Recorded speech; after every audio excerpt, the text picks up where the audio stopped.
이 패턴이 또 이 남아공에서도 있습니다. 남아공에서도. 제가 복사물이 안 나와서 구두로만 간략히 말씀드리면 이 남아공이 패턴이 이스라엘하고 갈릴리하고 비슷해요. 비슷할 수밖에 없죠. 저기는 우리가 말하는 흔히 흑인들 지역입니다. 그 백인들이 들어오기 전에 살았던 사람들 흑인들밖에 없었잖아요. 뭐 여러 가지 부족들이 서로 간에 뭐 친하기도 하고 안 친하기도 하고. 그러니까 흑인들이 뭐 모두가 착했다 이렇게 볼 필요도 없어요. 자기들끼리도 막 싸우고 부족들이 다양하기 때문에 좀 더 공격적인 부족들이 있고 좀 더 수비적인 부족들이 있고 이러면서 이제 지내왔습니다. 근데 이제 뭐 이 남아공 자체도 보시면 인쫌이라는 이게 전통 민담입니다. 전통 민담.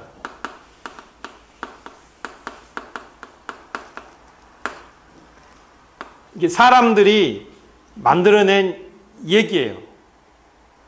여기는 보통 주인공들이 이제 어린아이나 종종 어른들 우리 주인공으로 등장합니다. 그래서 이 보통 아이들이 등장하면 이 아이들이 모험을 떠나요. 되게 패턴들이 그렇답니다. 이게 모험을 떠나는데 이게 성인이 되기 위해서는 이 모험을 떠나보내서 돌아와야 되는 거예요. 우리 뭐 이런 식의 얘기를 들어보셨잖아요. 아프리카 뭐 원주민들 뭐 성년식인 거죠. 그러면 이제 모험을 떠나면 당연히 위험한 일들 겪잖아요. 그러면 여기저기 새들이나 여러 가지 환경이 구해해 준다고 합니다. 모험을 하면 이제 고난을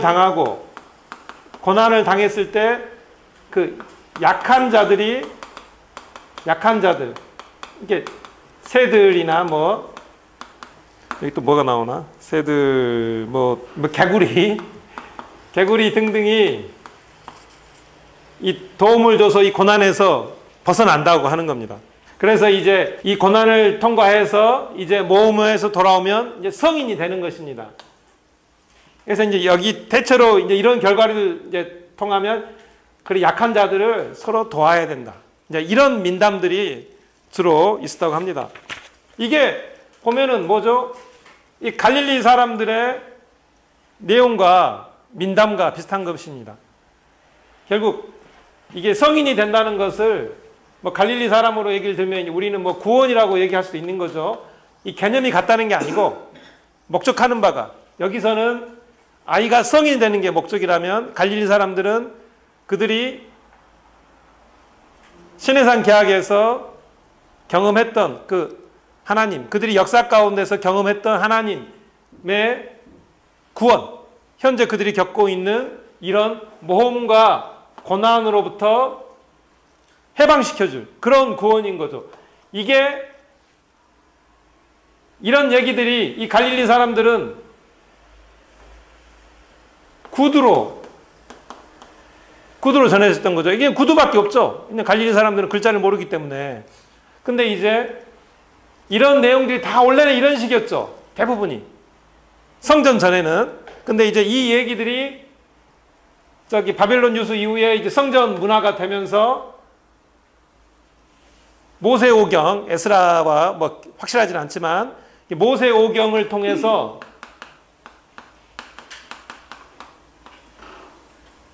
문서화가 됩니다. 이스라엘에서는 문서화가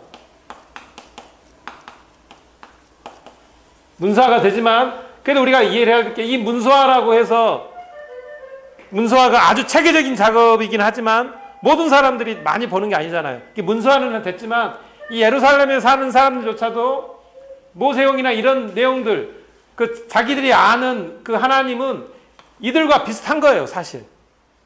뭐 시간이 흐르면서 이 체계적인 모세오경의 영향력이 더 커지긴 했겠지만 한동안은 그리고 그들의 어떤 공동체 분위기에는 비슷한 겁니다.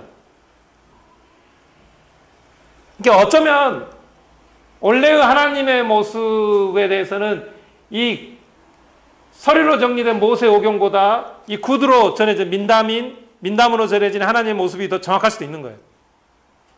여기는 인간의 손이 개입이 됐는데 아주 아름답고 서로가 가장 좋을 때 개입된 게 아니고 자기들이 힘이 없을 때, 그리고 페르시아 왕에 대한 어떤 순종적인 의미, 그들의 눈치를 보는 상황에서 이 모세오경 작업이 정경화된 거거든요. 이제 그런 상황들이 있습니다. 그래서 이런 패턴들, 이게 이제 구두로 전해지는 이야기들, 남아공도 그렇죠. 남아공도 이런 얘기들, 갈릴리 사람들도 이 내용이 결국 이 백성들이 알고 있는 이 내용, 들은 내용. 그러니까 이제 이런 식의 얘기들은 우리가 그러면 가장 대표적인 사람으로 정리가 되잖아요. 우리가 예수님도 뭐 변호사 안에 썼을 때 모세와 엘리야 이 섰잖아요. 그러니까 이제 이스라엘 사람들은, 이 갈릴리 사람들은 그들을 출애굽에서 구해줬던 모세, 신해산 계약의 주인공, 그리고 이방 민족으로부터 뭐 여러 가지 기적들을 통해서 구해줬고 나중에 하나님하고 같이 뭐 동격으로 뭐 올라간 엘리야가 맞죠? 엘리야.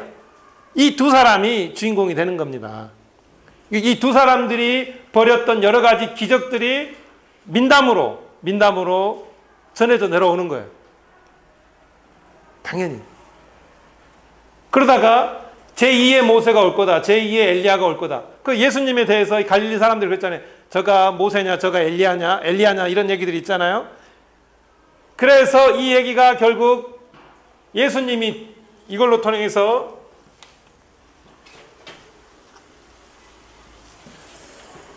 여기에 예수가 등장하는 거죠. 이런 배경을 놓고. 그리고 예수를 목격하는 사람들, 특히 예수와 같이 지내던 사람들이 예수를 결국 이러한 방식으로 묘사할 수밖에 없는 거죠. 그렇죠? 예수가 뭐 한 AD 30몇 년 정도 죽었다고 하면은, 돌아가시고 승천하셨다고 하면은, 우리 정경화 작업은 그것부터 한 3, 40년 뒤잖아요. 정확하진 않습니다만 최소 한 세대 정도는 이후입니다. 한 세대 이후라는 게 이 정경화가, 이게 이제 AD 70년에 예루살렘 멸망, 이게 끼어 있는 거죠. 예루살렘 멸망. 마가복음은 뭐 이전이다 이런 얘기가 있고요. 뭐 그렇지만 이제 이 30년, 3, 40년, 30에서 40년 이 간격이 있죠. 예수님이 돌아가시고 부활하신 이후에 이 간격을 놓고 보면 이 간격은 뭐죠? 사람들이 글자를 터득한 거죠. 이제 글로 표현하기 시작했던 겁니다. 마가복음이 제일 빠르다는 게 지금 정설이면, 마가복음이 AD 뭐 60년대, 70년대 그러지 않습니까? 이게 마가복음이 60년대라고 하는 가장 중요한 이유는 예루살렘 멸망을 아직 예언적인 것처럼 묘사했기 때문에, 이제 제 기억에 의하면 그거라고 기억하거든요. 그래서 이제 마가복음이 60 몇 년 그렇다고 해도 여러 가지 상황으로 60년 이전은 아니고 이게 아마 65년이나 70년 사이라고 하면 이 복음서도 어쨌든 한 세대 정도 지나서 작성이 된 겁니다. 근데 그들이 기록하는 배경이 뭐였겠느냐? 물론 역사적 예수 사람들은 뭐 예수가 했던 말들을 다 일일이 찾아서 했다고 하지만 그건 이제 사실은 뭐냐면 이런 문화적 배경, 이런 환경을 고려하지 않은 얘기라는 거죠. 예수님이 활동했던 그 당시 그 사람들, 그 전통들, 그들이 함께 지냈던 1000년, 2000년 전에 어떤 그 사람들은 이 가운데 있었던 거예요. 글자도 모르고, 하지만 그들은 자기의 문화로, 자기의 정신으로, 자기의 가보와 전통으로 하나님의 역사, 하나님과 함께 했던 자기 선조들의 얘기들이 구두로 내려온 거예요. 그걸 예수님으로 자신들은 이해를 했고, 그렇게 이해한 예수를 이제 이야기로 정리를 할 수밖에 없었다는 거죠. 이거는 뭐 상식적인 얘기입니다. 뭐 책에 무슨 내용이 나왔느냐가 아니고, 예수님과 함께 했던 사람들은 뭐 12제자들이든 누구든 간에 함께 목격을 한 사람들은 환경적으로도 글자도 모를 뿐만 아니라 자기들에게 이게 익숙했던 개념들을 통해서 모세나 하나님의 구원, 계약, 여러 가지 개념들을 통해서 이 예수님을 중심으로 행해졌던 모든 예수님의 말씀과 행적들을 가급적이면 처음부터 끝까지 전해줄 수밖에 없었던 거죠. 그게 이제 남아공으로 보면 이 인조미가 되는 겁니다. 인조미. 구원받아서 이 아이들이 성년이 되는 얘기. 그렇죠. 결국 이게 남아공도 이런 아름다운 문화가 있었습니다. 이게 인조미라는 것은 하나의 이야기고, 이제 먼저 얘기를 하면 남아공의 인간관이라고 할까요? 인간관은 우분투라고 합니다. 우분투.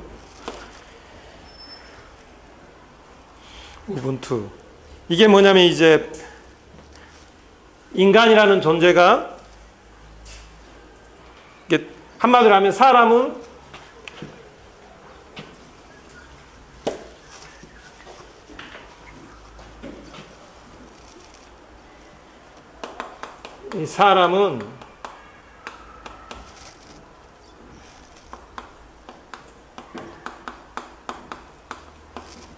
다른 사람들이 있기에 사람이 된다.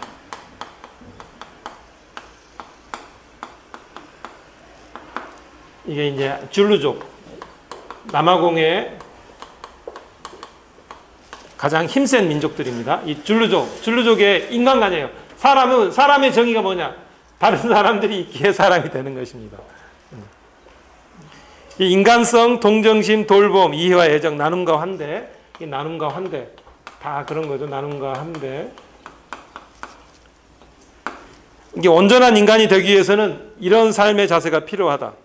그래서 확대 가족 사회인 아프리카에서 우분투는 사람들이 마땅히 가져야 될 윤리이며 삶의 자세이고 아프리카 가족 공동체가 공유하고 있는 가치인 것이다.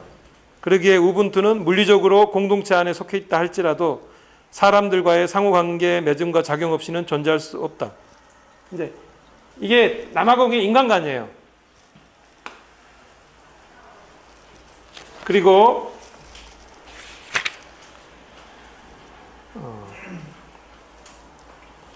이런 인간관을 기본으로 해서 이 사람들 사이에 서로 간에 문제가 생겼을 때, 분쟁이 생겼을 때 해결 방식이 뭐냐면은 이 파다레라고 합니다. 파다레.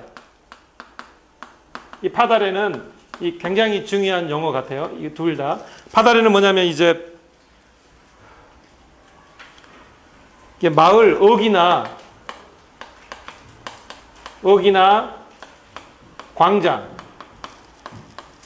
광장에서 이 공개적으로 서로의 아픔들을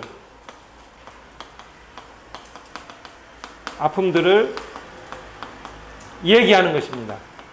얘기하고 그걸로 인해서 치료받는 것. 서로를 하나의 가족처럼 보는 거예요. 하나의 어떤 자기네들 족속 안에서는. 그게 이제 이 줄루라 그랬잖아. 이 줄루족이 굉장히 투쟁적인 족속이죠. 이게 지금 남아공들 민족들 가운데는 이 줄루족 때문에 흑인들이 잘 단합이 안 됩니다. 줄루족이 같은 흑인들을 많이 죽였거든. 이제 그런데 이 줄루족 자기네들 안에는 이렇다는 거예요. 그래서 이 파다레가 이렇다 했죠. 이 파다레의 방식을 가지고 정치를 한 사람이 이게 만델라입니다.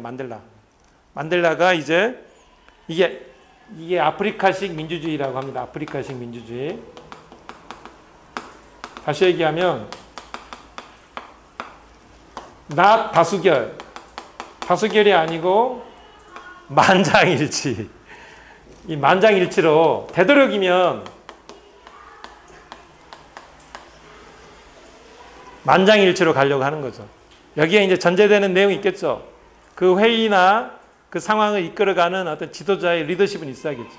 그게 전제가 되는데 이게 아프리카는 이런 인간관과 남아공은 이런 파다레의 정신, 서로의 아픔을 이해하는 이제 이런 게 있다는 거죠. 문화적으로는. 그리고 이런 어떤 인조미와 여러 가지 민담들, 어떤 또 노래들, 이게 거기서 나오는 노래들은 노래들이 우리가 성경에서 보면 시편들하고 비슷합니다.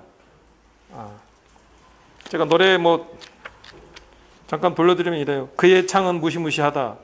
어떤 도전에도 준비되어 있는 자. 수년간 부름을 받은 장남들. 그는 비가 내릴 때 코끼리에게 은신처를 제공하는 은칸들라의 바위와도 같다. 막 이런 시들이에요.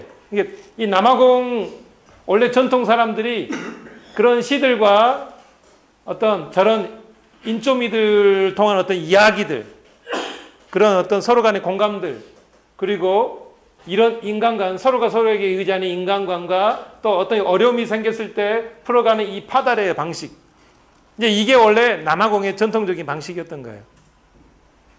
이게 제가 남아공 얘기 꺼낸 배경이 뭐냐면은 이게 아까 그 갈릴리 원래 시내산 개학의 전통하고 비슷한 거죠. 갈릴리의 방식들. 그런데 이제 남아공도 결국은 문제가 생긴 게 뭐냐면 이게 깨지기 시작한 겁니다. 이게. 그게 이제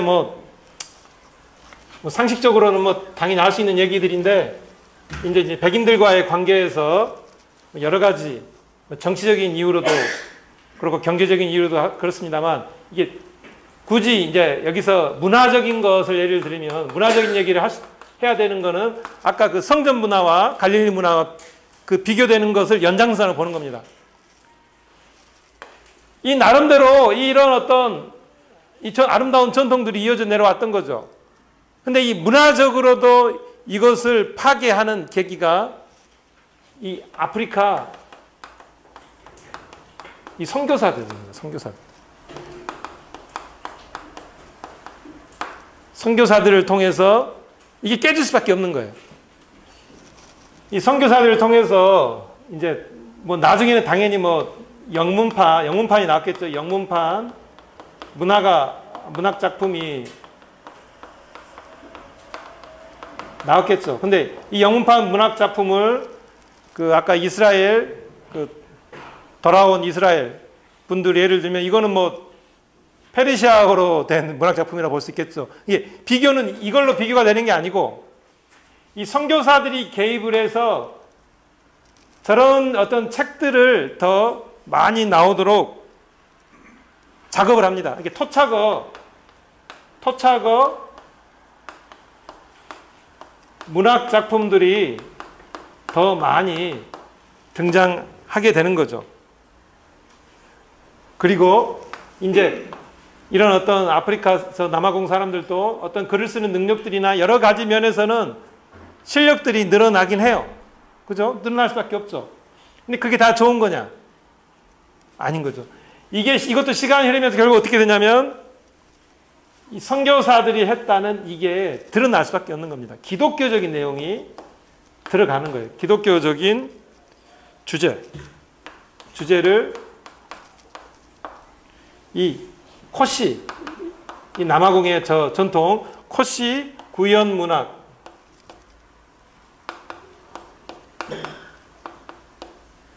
이제 적용시킵니다.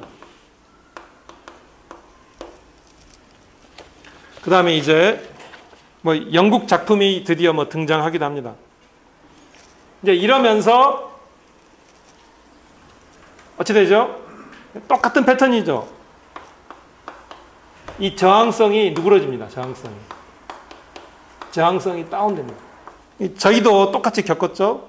1907년 대부흥 때 그 선교사들이 평양 대부흥 때 했던 패턴들, 또 3.1운동 때 선교사들이 했던 패턴들, 그 선교사들이 좋고 나쁘고 문제가 아니고 이 문화, 그렇게 갈 수밖에 없는 겁니다.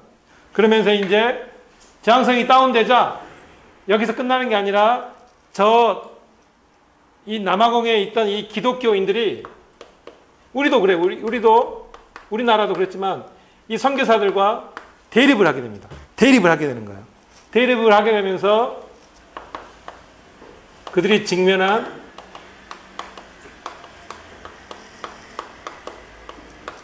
사회 문제를 이제 주제로 하기 시작합니다. 원하던 방식으로. 이런 어떤 패턴들. 이게 결국은